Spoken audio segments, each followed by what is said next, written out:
जय गुरु जी, शुक्राना गुरु जी। मेरी प्यारी संगत जी, गुरु जी का अनंतम अंतम शुक्राना। ओम नमः शिवाय, शिव जी सदा सहाय। ओम नमः शिवाय, गुरु जी सदा सहाय। ओम नमः शिवाय, शिव जी सदा सहाय। ओम नमः शिवाय, गुरु जी सदा सहाय। संगत जी, गुरु जी कहते हैं कि जब तक मैं तुम्हारे साथ हूँ तुम्हें घबराने की कोई जरूरत नहीं है। मेरे भेजे हुए सत्संग को सुनो, मेरे भेजे हुए पाठ को सुनो। मैं तुम्हारे लिए यह सेवा करवाता हूँ, तो अगर तुम इसे इग्नोर करते हो सोचो मुझे कितना बुरा लगेगा। ये संगत जी गुरु जी कहते हैं। लेकिन हम संगत जी गुरु जी की हर चीज को इग्नोर करते हैं। हम अपना दिमाग लगाते हैं, हम सोचते हैं कि नहीं ये तो हमारे लिए तो है ही नहीं, हम क्यों इस पे अपना दिमाग लगाएं, ये तो किसी और के लिए होगी। तो संगत जी ऐसा ना करें, क्योंकि गुरु जी हमें बेहतर नहीं बेहतरीन देने की कोशिश करते हैं। हमेशा हमें संगत जी वो सब देते हैं जो हमारे लिए अच्छा होता है। संगत जी देखो, हम उन चीजों की जिद कर बैठते हैं जो हमारे लिए अच्छे नहीं होते, लेकिन गुरु जी को तो पता है कि कैसे सब होता है कैसे नहीं होता, क्या हमारे लिए अच्छा क्या बुरा है। संगत जी गुरु जी का मंत्र जाप करो, ज्यादा से ज्यादा सत्संग सुनो। अगर आपके पास सत्संग आ रहा है तो सत्संग को एंड तक सुनो और उसमें एक चीज को देखो कि आपके लिए वो कल्याण में होगी। एक शब्द या एक चीज ऐसी होगी जिसमें आपका कल्याण होगा। तो संगत जी मैं इसलिए कहता हूँ कि हमेशा पाठ हर सत्संग को एंड तक सुनो, हर पाठ को एंड तक सुनो। पाठ तो संगत जी शिव पुराण की कथा है जो पिशाच प्रेत योनियों तक को मुक्ति दे देता है। हम तो फिर भी इंसान है संगत जी। तो प्लीज आपसे रिक्वेस्ट है, आप सभी पाठ को और शुक्राना सत्संग को एंड तक जरूर सुनो और अपना शुक्राना सत्संग हमारे साथ शेयर करें। चैनल को सब्सक्राइब करें, बेल आइकन को प्रेस करें। आइए सत्संग को शुरू करते हैं गुरु मंत्र जाप के साथ। ओम नमः शिवाय, शिव जी सदा सहाय। ओम नमः शिवाय, गुरु जी सदा सहाय। जय गुरु जी।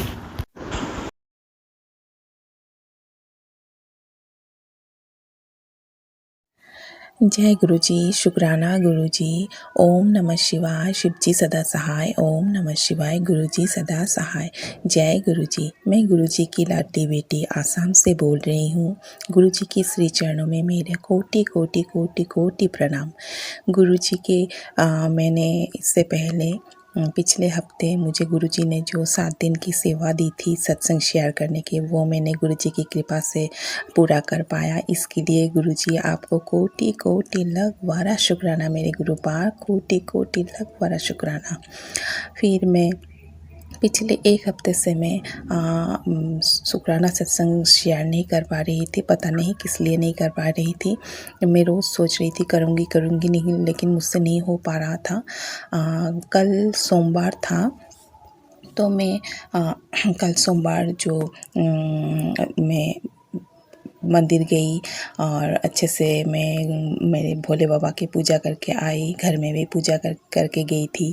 तो कल का दिन मेरा अच्छा ही गया। मेरे पति अंकल भी कल मंदिर गए, उन्होंने भी पानी चढ़ाया। फिर ऐसे ही मतलब आए वो भी। तो क्या हुआ कि पिछले मंगलवार लास्ट मंगलवार से हमें थोड़ा महसूस कर रही हूँ कि मेरे घर में थोड़ी सी नेगेटिविटी हो रही है। मेरे और मेरे पति अंकल के बीच छोटे मोटे बात को लेके बहुत झगड़े हो रहे हैं और पति अंकल बहुत मतलब रूड और बहुत गलत तरीके से बात कर रहे थे। तो मुझे भी उनकी बातें अच्छे नहीं लग रहे थे। रोज़ एक टाइम अच्छा रहता है तो नेक्स्ट टाइम झगड़ा हो जाता है, मतलब किसी न किसी टाइम में झगड़ा हो रहा है। तो मुझे बहुत नेगेटिविटी मुझे भी फील हो रहे थे। मतलब मुझे उल्टा पुल्टा विचार मेरे मन में आ रहे थे। ऐसा कभी कभी ऐसा लगता था कि घर सब छोड़ के मैं चली जाऊँ, सब छोड़ के चली जाऊँ। लेकिन गुरु पाक की कृपा से कल मैंने एक टेलीपैथी सुना जिस पर एक संगत आंटी जी बोल रही थी कि वो एक टैरो रीडर है लेकिन वो भी गुरु जी की ही संगत है। तो उनकी बीच भी उनके अंकल जी के साथ बहुत लड़ाई हो रहे थे, बीच में बहुत लड़ाई हो रहे थे। तो उन्होंने अपने ही लाइफ के बारे में उन्होंने टैरो रीडिंग किया अपने हस्बैंड अंकल और उनकी खुद के लाइफ में। तो उनके मतलब टैरो रीडिंग में डेथ के कार्ड आया। तो मुझे तो टैरो रीडिंग के बारे में कोई नॉलेज नहीं है, उनकी ही बारे में मैं बता रही हूँ। तो उन्होंने मुझे टेलीपैथी में ये सत्संग में ये बोला कि डेथ की मतलब होता है मतलब इतना बुरा सिचुएशन कि डिवोर्स भी पति पत्नी के अंदर बीच में डिवोर्स भी हो सकते हैं। मतलब तो इतना बड़ा मतलब कोई भी ऐसा डिसीजन सिचुएशन आ सकता है लाइफ में। तो उसको गुरुपा ने इस तरीके से उस बड़े सिचुएशन को इस तरीके से गुरुपा ने कटवाया कि रोज़ उनके बीच झगड़े होते थे। दोनों ही एक दूसरे को बिल्कुल भी बर्दाश्त नहीं कर पा रहे थे। तो उन्होंने वो रीडिंग करने के बाद उनको रियलाइज़ हुआ जी कि हम लोगों के बीच अगर ये नहीं, ऐसा झगड़ा नहीं होता तो शायद हम लोगों का डिवोर्स ही हो जाता। तो गुरुपा ने एक इस तरीके से उस सिचुएशन को टाला है। तब मुझे भी एहसास हुआ शायद मेरे और मेरे हस्बैंड अंकल के बीच में भी जो परिस्थितियाँ इतने सालों से चल रहे हैं, तो हम लोगों के बीच में कब कितने पहले हम दोनों का डिवोर्स हो जाता। लेकिन गुरुपा की कृपा से वो नहीं हुआ। और गुरुपा ने भी इसी तरह हम लोग की कोई बड़ी संकट है जो इस तरह से हम लोग का कटवा रहे हैं। क्योंकि जो हमारा अहित चाहते हैं वो तो हर वेला हर दिन बुरी क्रियाएं करते रहते हैं। मुझे गुरुपा इसकी टेलीपैथी देते ही रहते हैं, वो कभी रुकते ही नहीं हैं, वो करते ही करते रहते हैं। तो उसका तो थोड़ा सा प्रभाव हम लोग के जीवन में पड़ेंगे ही। तो इस तरीके से बिल्कुल हम लोग का पूरा हफ्ता हम लोग का रोज़ सुबह नहीं तो शाम नहीं तो रात, इस तरह से कभी ना कभी झगड़ा होते जा रहा है। तो कल सोमवार को मैं जब मंदिर से आई तो सारा दिन ऐसे ही गया। तो मैंने इतना काम ही नहीं किया, मैंने खाली कल सत्संग ही सुना क्योंकि मैं बहुत दिनों से सत्संग अच्छी तरह से सुन नहीं पा रही थी। बच्चे घर में थे, उन लोगों के समर वेकेशन चल रहे थे, तो कल से बच्चे स्कूल जाने लगे हैं। तो अभी कल मुझे वक्त मिला पूजा वूजा करने के बाद, घर के बाकी काम करने के बाद, तो मैं सारा दिन मैंने सत्संग ही सुना। तो बहुत अच्छा लगा। तो शाम को मैंने जब पूजा किया, गुरुजी के सामने दिया जलाया, पूजा वूजा करने के बाद मुझे बहुत पता नहीं क्या हुआ, कल मैं बहुत रोई गुरुपा के सामने बैठ के। मेरे पास गुरुपा का स्वरूप नहीं है, मैं मोबाइल में ही गुरुपा का स्वरूप निकाल के पूजा करती हूँ। तो मैं पूजा घर में बैठ के बहुत रोई। मैं भोले बाबा के सामने, मेरे पास भोले बाबा के स्वरूप है, तो मैं बहुत रोई। पता नहीं क्या हुआ, बहुत मतलब मैं जितना मन में दर्द था मैं सब भगवान के सामने मन ही मन बोल रही था, रो रही थी क्या हो रहा है। तब वो तो ऐसा हो पूजा वूजा दिया। फिर क्या हुआ, रात को जब मैं सोई तो पहले तो नींद नहीं आ रहा था, तो मैंने फिर हनुमान चालीसा कान के सामने चला कर सोई। तो फिर कब मुझे नींद आ गया, मुझे पता ही नहीं चला। सुबह लगभग 3 बजे के बाद मुझे एक सपना आया। सपना बहुत ही अजीबोगरीब सपना था, मुझे तो उतने अच्छे से याद भी नहीं है। उस सपने पे मुझे मेरे पड़ोस की एक आंटी जी है, उनकी पूरी फैमिली मुझे दिखाई दी।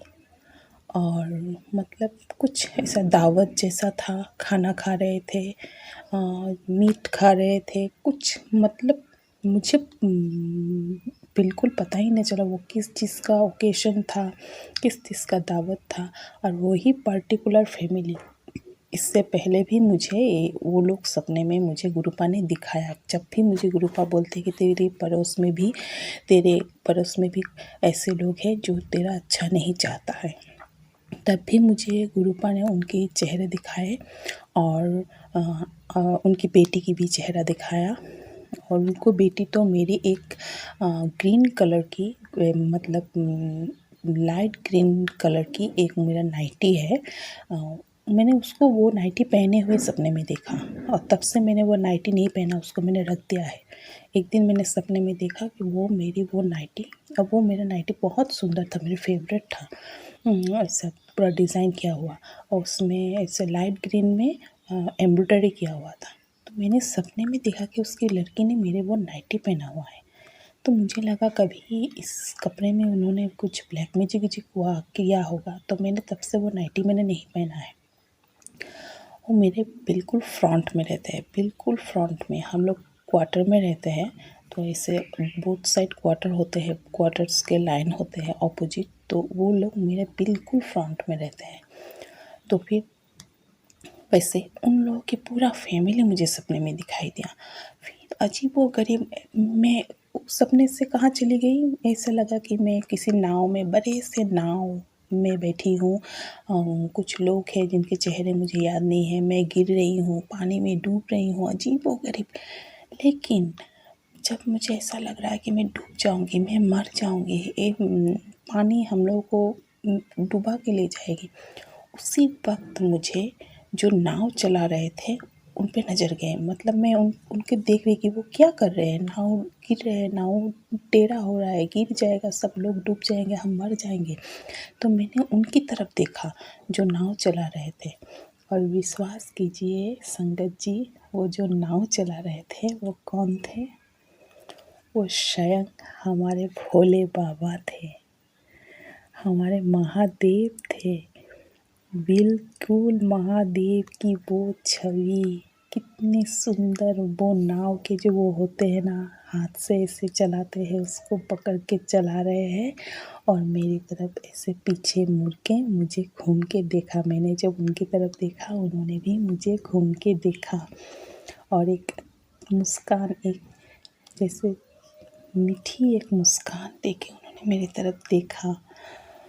तो मैंने, अरे मेरे भोले बाबा, सपने में ही मुझे ऐसा लगा। मैंने बोला, अरे मेरे भोले बाबा नाव चला रहे हैं। संगत जी, मुझे तभी पता चल गया। फिर मेरा थोड़ी देर बाद ही मुझे नींद टूट गया, तो तभी मुझे पता चल गया कि मेरे जीवन की जो नाव है वो मेरे भोले बाबा, मेरे गुरुजी चला रहे हैं। अब मुझे चिंता करने की कोई ज़रूरत नहीं है। मेरे नाव को चलाने वाला मेरे गुरुपा, मेरे स्वयं मेरे भोले बाबा है, मेरे शिव जी है। मैं इतना खुश हुई, मैंने अपने आप को इतना सौभाग्यशाली समझती हूँ। मैं सब पा गया, मैं सब पा गया ज़िंदगी में। जो खोया था, क्या खोया था, उनकी अब तो मुझे दर्द भी नहीं है। मैं कब की भूल चुकी हूँ वो सब। बस मुझे मेरा गुरुपा, मेरे स्वयं, मेरे भोले बाबा, मेरा पिता, मेरा माता, मेरा सर्वत्र, उनको पाया और कुछ नहीं चाहिए। उन्होंने मेरे परिवार की नैया पकड़ ली है। इस गुरुपा, शुक्राना शुक्राना शुक्राना मेरे भोले बाबा, शुक्राना शुक्राना शुक्राना शुक्राना। कौन से जन्म में मैंने कोई तो ऐसे काम की होगी, कोई तो ऐसा पुण्य किया होगा जो मुझे इस जन्म में मेरे भोले बाबा ने स्वयं मुझे सपने में, मैं सपने में भी नहीं सोच सकती। मैंने आज तक किसी भी सपने में, मैं अभी तक किसी भी सत्संग में मैंने बोली नहीं कि मैंने आज तक किसी भी सपने में भगवान को नहीं देखा। बचपन से नहीं देखा। लोग बोलते हैं ना सपने में भगवान देखा है, मैंने नहीं देखा। मैंने पहली बार कल देखा। और लोग बोलते हैं गुरुपा उनके सपने में आए, सपने में आए। मैं कभी भी गुरुपा को सपने में नहीं देखा, लेकिन हाँ, वो दूसरे रूप लेके आते थे, मुझे पता चल जाता था वो गुरुपा ही है।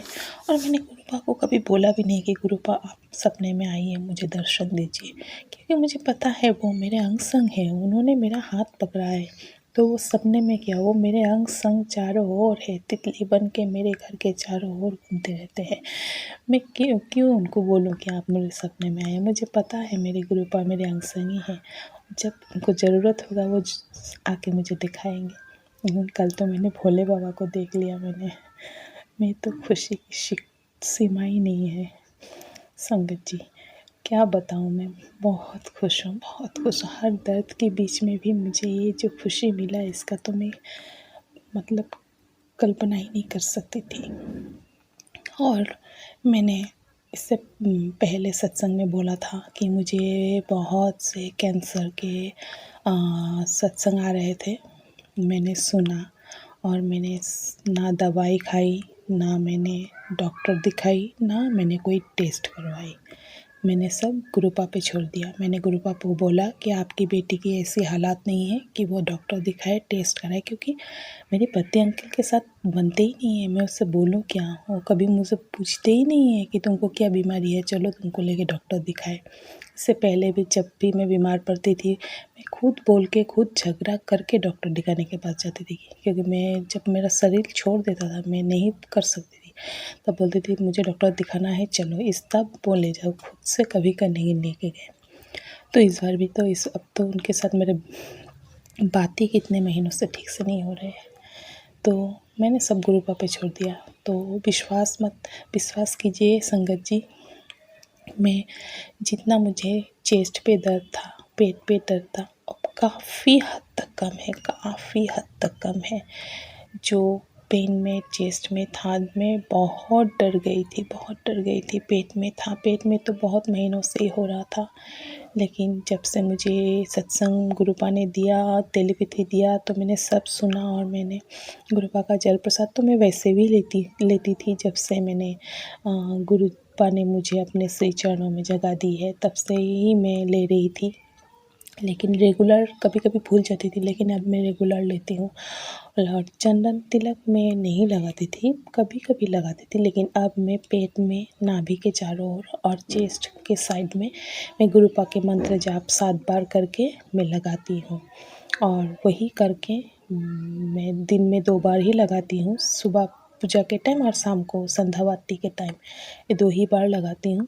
यही करके मुझे बहुत आराम मिला है संगत जी, बहुत आराम मिला है। सच है, ये मेरा अनुभव है। मैं 1 महीने से, पिछले जून महीने से मेरी तबीयत ख़राब है और तब से मुझे ये पेन भी है। मैं बहुत डर गई थी, लेकिन गुरु ने बोला मुझे, तुझे डरने की ज़रूरत नहीं है। पहले तो मुझे वो टेस्ट के बारे में बोलते थे, डॉक्टर दिखाने के लिए बोलते थे, फिर धीरे धीरे धीरे धीरे धीरे उन्होंने बोला तुझे मैं ऐसे ही ठीक कर दूँगी, तू बस सत्संग सुन, सत्संग शेयर कर और मेरे बताए हुए रास्ते से चल।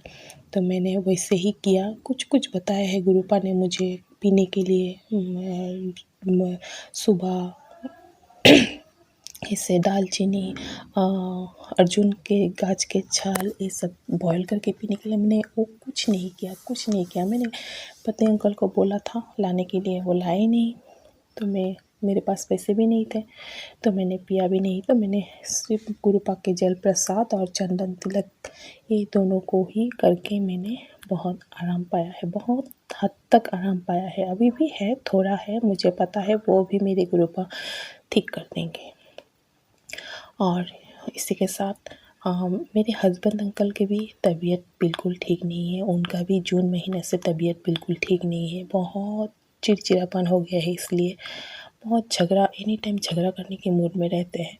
किसी भी छोटे से बात को लेकर वो खास करके मेरे साथ झगड़े के मूड में रहते हैं। तो गुरुपा आप ही देखिए आपके जमाई को क्या हुआ है, उसकी क्या प्रॉब्लम है, आपको पता है, आप बोलते हैं उसका वशीकरण किया हुआ है।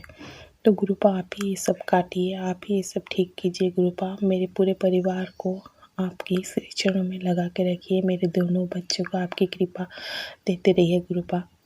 हर संगत आंटी, हर संगत अंकल, जितने भी हैं सबको आपके श्री चरणों में लगा के रखिए, सबको आपका ब्लेसिंग दीजिए। और जो भी आंटी अंकल मेरा सत्संग शेयर करते हैं उनको भी ढेर सारे ब्लेसिंग दीजिए गुरुपा, ढेर सारे ब्लेसिंग दीजिए। आज मुझे बोलने में थोड़ा तकलीफ़ हो रहा है, क्योंकि मेरा 2 दिन से थोड़ा गला ठीक नहीं है मौसम की वजह से, क्योंकि बारिश के चल रहा है यहाँ पर, तो भीग भीग के काम कर रही, तो मेरा गला थोड़ा ख़राब है। तो कुछ अगर मुझसे गलती हो गया तो क्षमा कीजिएगा।